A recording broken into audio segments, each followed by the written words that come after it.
Les Lions de l'Atlas du Maroc et les Aigles du Mali se sont accrochés dans ce choc électrique.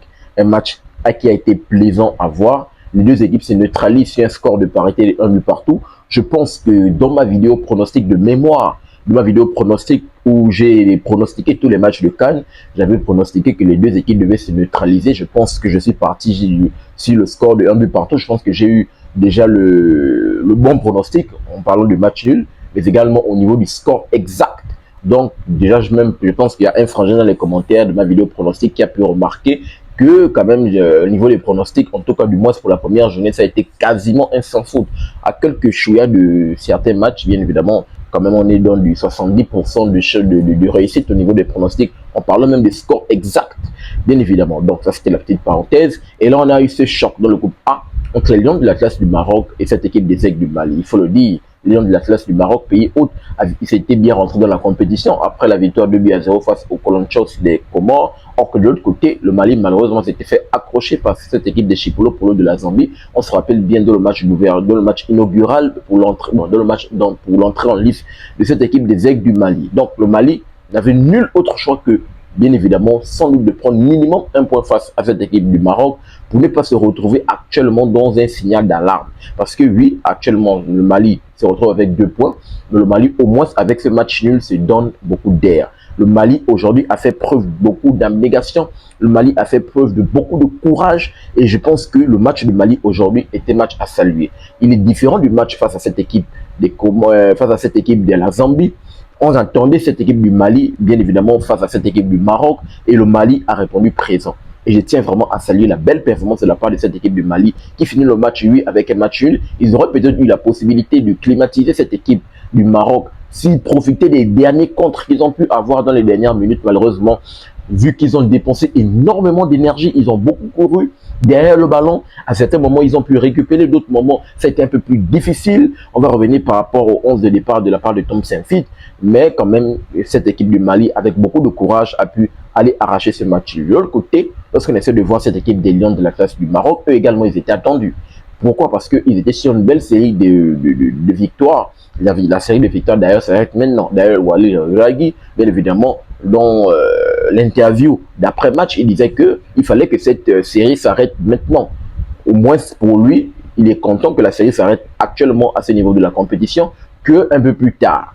Donc, il a salué, bien évidemment, la belle performance de la part du Mali, même si il voulait que son équipe, bien évidemment, fasse mieux. Il faut le dire, il y avait la place. Il y avait la place pour faire mieux parce que déjà, dans les premières minutes de jeu, c'est cette équipe du Maroc, par Brahim Diaz, qui va commencer à allumer la mèche. Au bout de 17 minutes de jeu, ils vont se procurer déjà la première occasion franche de par Brahim Diaz sur son côté. Malheureusement, il va trouver un Djigui Diarra qui a été très fort dans ses cages. De l'autre côté, c'est malheureusement El Karabi qui a été excellent, qui a marqué un but exceptionnel dans le match face au Colonchos du Comores, qui malheureusement va être surpris de voir le ballon arriver dans ses pieds avec les cages complètement ouvertes, va malheureusement se manquer. Donc c'est une équipe, bien évidemment, des Lions de l'Atlas qui a accéléré le jeu, qui est rentré très tôt dans la partie, mais ils ont croisé une défense aujourd'hui des Aigles du Mali qui a été assez costaud et c'est passé bien évidemment par la charnière centrale et surtout les latéraux qui ont répondu présent autour de Koulibaly, autour de Gassama, bien évidemment, qui a beaucoup dépensé d'énergie. C'était incroyable. Gassama qui a beaucoup souffert, il faut le dire, sur son côté avec Brahim Diaz, mais à certains moments, il a su reprendre un peu de par son physique, son gabarit qui est un peu plus comment dire, imposant par rapport à Brahim Diaz, même si Brahim Diaz à certains moments a su faire la différence. Donc, on a vraiment deux oppositions de style. De l'autre côté, je voulais rapidement revenir par rapport au 11 de départ de Tom Saint-Fit, parce que Tom Saint-Fit est venu à notre surprise générale avec juste, on va dire quoi, Lassine Signayoko, actuellement le seul attaquant, un seul joueur à vocation offensive. Sinon, tout le reste, en tout cas en parlant des milieux de terrain, il est venu avec quasiment 4 ou 5 milieux de terrain. Il a cadenassé le milieu de terrain parce qu'on a compris qu'il voulait avoir beaucoup d'impact dans son jeu. Il voulait mettre beaucoup d'impact dans ce jeu. Il a laissé Néné le Angeles au banc. Il a laissé le petit El Bilal Touré au banc. Il a laissé c'est Cameroun Doumbia, non? Cameroun Doumbia également au banc. Il est venu avec des milieux pour des joueurs qui mettent beaucoup d'intensité, beaucoup d'impact. On a pu le ressentir dans le nombre de courses et d'énergie dépensées par cette équipe du Mali. Et ça a été quand même récompensé, même s'il faut, il faut le dire, ils vont se faire acclimatiser en première mi-temps à cause de cette erreur de la part de Gassama. Vraiment cette erreur de Gassama. Même s'il aurait pu mieux faire, quand même, je ne sais pas si la faute de Mehdi Gassama était volontaire, mais c'est une main à vocation défensive. Et dès l'instant où on t'appelle à la VAR, c'est un peu plus compliqué. Et en parlant de VAR, on revient par rapport à l'arbitrage, parce qu'il faut le dire, on va mettre rapidement un mot sur l'arbitrage. L'arbitrage, vraiment, commence à devenir de plus en plus douteux. On ne veut pas créer des suppositions autour de l'arbitrage pour le pays autre que le Maroc, bien évidemment. On ne crée pas de suppositions. Mais ce qui est quand même assez criant de ce qu'on observe, que ce soit dans le match face au Colonchos du Comore, et là encore dans le match face au Mali, quand même l'arbitrage, bon, en tout cas, ce n'est pas la faute du Maroc, non, je pense que c'est la faute des arbitres qui habitent cette équipe du pays hôte. C'est la faute des arbitres. Parce que les arbitres, on a pu le constater, dès l'instant où il y avait la pression de la part des joueurs, ils arrêtaient le jeu pour attendre la décision de la VAR. Or que de l'autre côté, j'arrive bien évidemment parce que je suis parti un peu de partout. Lorsqu'il y a eu la faute sur Lassine Signayoco en deuxième période, il était et pourtant proche de l'action. Il a patienté, il n'a pas pris la décision de pouvoir siffler ou de pouvoir bloquer le jeu pour appeler, parce que peut-être de se dire que là, il va essayer d'appeler pour, voilà, peut-être il était en plein doute pour faire la même chose. Parce que sur le pénalty de Brahim Diaz, qu'est-ce qui s'est passé? Il a bloqué le jeu, il a attendu bien évidemment que la VAR puisse regarder les images pour qu'on le consulte, pour qu'il aille voir la VAR et pour venir. Or, de l'autre côté, pour l'action de Lassine Signayoco, je n'ai pas été surpris de voir la même réaction de la part de l'arbitre. Je pense qu'il doit être congolais, je pense, camerounais, oui, camerounais, de la part de l'arbitre camerounais. Pourquoi il n'a pas fait la même chose de bloquer le jeu, vu que tu étais de 1, tu n'as pas pris la décision, tu étais à quelques mètres de l'action. Ok, tu n'as pas pris la décision, tu n'as pas voulu directement t'impliquer. Mais bloque le jeu comme tu as fait pour Brahim Diaz, pour le penalty de cette équipe du Maroc. Tu bloques le jeu, tu attends que la VAR consulte et tu t'appelles parce que l'action de Lassine Signayoco se joue à 59e minute. On appelle la VAR peut-être à la 62e, 63e minute. C'est là où il va prendre la décision. Il va voir bien évidemment qu'il y a une faute criante, grosse faute de la part du défenseur sur Lassine Signayoco. Grosse faute qui va amener le penalty. Donc on a eu un match avec deux pénaux. Les deux pénaux transformés parce que depuis le début de la compétition, les gardiens étaient bien évidemment en réussite. Là, les joueurs, les tireurs de pénalty commencent à reprendre bien évidemment du poil de la bête. En tout cas, reprendre l'avantage aux dépens des gardiens. Donc, on a quand même assisté à un match. Comme je dis, par rapport à l'arbitre, ce n'est pas la faute du Maroc. Non, je pense que comme j'ai dit tantôt, ce n'est pas la faute du Maroc, c'est la faute des arbitres qui habitent le Maroc. Du moins, c'est les arbitres qui habitent les pays hôtes. Pas seulement le Maroc, les pays hôtes. Bien évidemment que ça, c'est la Côte d'Ivoire et bien tout le reste, la Côte d'Ivoire, le Cameroun, et quelles que soient les nations qui ont déjà organisé la CAN. Donc, bien évidemment, cette équipe du Maroc va être récompensée de pas mal des efforts qu'ils ont pu faire en première période, grâce à un penalty. Il faut le dire, un penalty qui a été, comme je l'ai dit, assez cruel, parce que peut-être la faute de main n'était pas volontaire, mais dès l'instant, comme je l'ai dit, mais à vocation défensive, c'est penalty. Penalty bien évidemment transformé contre pied parfait. Brahim Diaz est transformé le penalty à la 49e minute avant de rentrer dans les vestiaires. Donc cette équipe du Maroc rentre dans les vestiaires en menant 1-0. Et ce retour des vestiaires que bien évidemment Lassine Signayoco va se faire faucher dans la surface de réparation et va venir mettre celui égalisateur qui va beaucoup faire du pied. Bien sûr.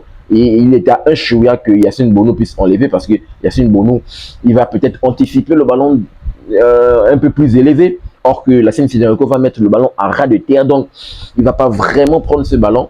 Et bien évidemment, voilà, Lassine Signayoco va pouvoir mettre ce but. Lassine Signayoco, d'ailleurs, que j'ai trouvé très bon dans ce match. Il s'est beaucoup battu, comme je l'ai dit. C'est le seul joueur qui a vraiment été à vocation offensive. Il s'est beaucoup battu avec les attaquants. Il a beaucoup donné. Vraiment, Lassine Signayoco, je l'ai trouvé impeccable dans ce match. Et de l'autre côté, malheureusement, El Kaabi, ça a été un peu plus compliqué pour lui. De l'autre côté également, l'autre ailier là, il s'appelle comment, Ismaïla Saïbari également, ça a été un peu plus compliqué également pour lui. À certains moments, il a su faire des différences. Des fois, il dédoublait, il venait sur le côté droit. C'était un peu plus compliqué pour certains. Il y avait l'entrée de El Nesri qui est venu. On a pu bien évidemment voir que l'entrée de El Nesri a apporté beaucoup de bien parce qu'il avait la possibilité de pouvoir peut-être mettre un but dans ce match. Malheureusement, il a eu un face-à-face où Djibril Diarra, comme je l'ai dit, il était impeccable dans ce gars. Il a sorti très vite sur El Nesri. El Nesri, vraiment, qui avait la possibilité peut-être de mettre ce but là, ce bout de la 77e minute. Malheureusement, il ne va pas pouvoir le faire. Donc, ça a été un match vraiment électrique de la part des deux équipes. Un match tellement électrique. Les deux équipes sont données.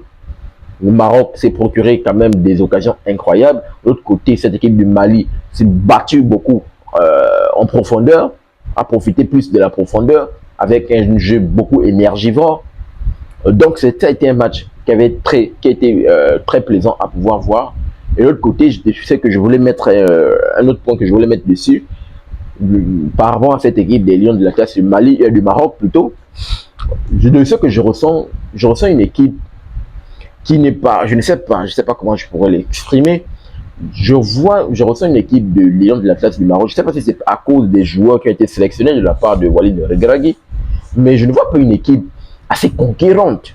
J'ai du mal à voir cette équipe des Lions de la classe assez conquérante. Conquérante dans le sens où capable d'aller jusqu'au bout pour dire qu'on est là pour remporter cette CAN. Je ne sais pas si c'est parce que c'est le début de la compétition. Peut-être va accélérer, le curseur va être accéléré lorsqu'il y aura les matchs à élimination directe. Mais pour le moment, j'ai du mal à voir une équipe assez conquérante, bien évidemment, parce qu'on attendait ce match. Oui, le match va se commencer, c'est les Comores, bien évidemment, c'est tranquille. Mais là, c'est une opposition. Enfin, c'est une belle équipe du Mali. Et c'est de ce que j'ai pu voir. Et malheureusement, je n'ai pas pu voir réellement une équipe conquérante. Mais il faut le dire quand même, le Mali, c'est pas également une petite nation. Donc forcément, le Maroc également ne devait pas venir marcher sur le Mali. Donc c'était un peu rapidement ce qu'il fallait dire, ce que je voulais partager. Lorsqu'on essaie de checker, bien évidemment, dans ce groupe A, on peut voir que le Maroc prend le lead avec un bilan de 4 points. Je pense quand même, avec 4 points, le Maroc est déjà à son ticket de qualification. Du moins, même s'il ne finissent pas premier, deuxième, par pire miracle, s'ils ne finissent pas premier, deuxième, au moins ils feront partie des meilleurs troisièmes avec au moins un bilan de 4 points. Donc, de l'autre côté, on a le Mali qui suit juste derrière, ex-aequo avec cette équipe de la Zambie, avec un bilan de 2 points, et les Comores qui bouclent la marche avec 1 point. Je tiens à rappeler que dans l'autre rencontre, entre cette équipe des Chipolopoulos de la Zambie et les Colonchos des Comores, les deux équipes sont neutralisées sur un score nul et vierge, de 0 but partout. Donc, malheureusement, les Comores se retrouvent avec 1 point. Ça va être un match compliqué dans la dernière journée. Mali, Comores. De l'autre côté, Maroc-Zambie. Le Maroc peut-être peut avoir la chance de maintenir son statut de leader s'il s'impose face à la Zambie. On verra ce que ça va donner. De l'autre côté, le Mali, à l'image des 2 dernières performances pour les qualifications au mondial, elle a bastonné cette équipe de Comores sur des scores de 3 buts à 0 aller-retour. J'espère qu'ils ne vont pas s'appuyer sur ça, mais ils savent déjà sur quoi appuyer pour battre cette équipe de Comores et on verra ce que ça va donner. Donc, donnez-moi votre tour dans les commentaires par rapport à ce match et je serai très ravi de vous lire. N'oubliez pas de vous abonner, de liker, mais surtout, activez la cloche de notification pour ne manquer aucune de mes sorties. Peace. Très bientôt, les gars.